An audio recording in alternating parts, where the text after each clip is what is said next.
Welcome to Capital Talk, a program we hope will have an impact on the future of Kenya.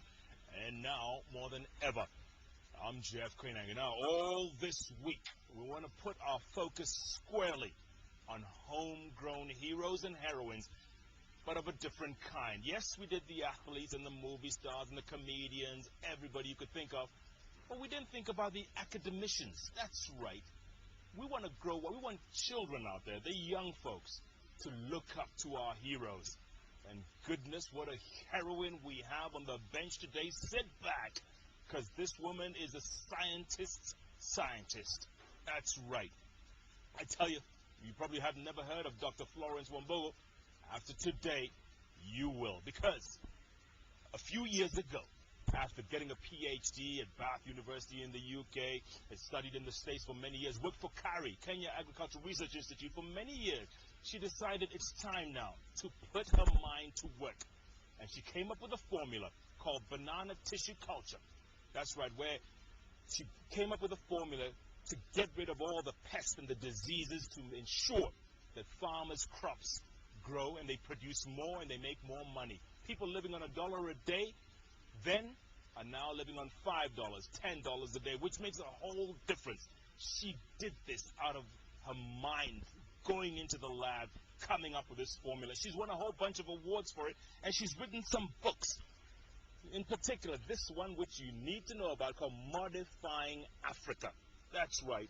And it's about biotechnology, how it can benefit the poor and hungry, because we have so many cases of unnecessary people going poor and hungry.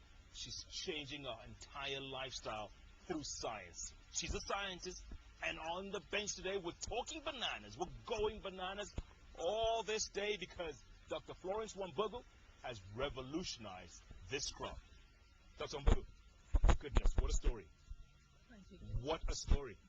You have single-handedly revolutionized this crop that, I guess because of your growing up, you grew up in a big family and you went hungry for many days, didn't you? Yes, I did. Huh? Yes, I did. And you realized it was unnecessary hunger. Yes, and I still believe today is the same, that we don't have to have hungry people. We can change our country, we can change Africa. And it has to be done with homegrown solutions led by local scientists, local people, in partnership with other people outside. And we have to be in a global community. We can't say we have to be isolated. But I believe that we can tackle hunger, and later we need not go hungry anymore. I didn't give it enough justice in the beginning, Doctor, when I said you revolutionized this crop. And you know, the banana crop is not resistant to disease like other crops. It's so prone to diseases. How did you come up with this formula? The formula is first a drive to get science and technology-based solution, because I realized that what the farmers were doing is propagating bananas by cutting suckers. That means you pluck a sucker is like a child which grows on the side. But when you get that child, it goes with a disease and insects and pests, and you move the disease across by doing that. And also, it takes a long time, maybe 2 years before that plant can also produce another one. Plus, the farmers were not involved in managing the banana like a crop. You see, they planted the banana and they'll be left there until you come and see whether something has happened. So it's introducing first a high-value product from the laboratory, which is disease-free, that it doesn't have disease, it's also vigorous, and all that. But more important also, looking at the whole value chain, the whole package.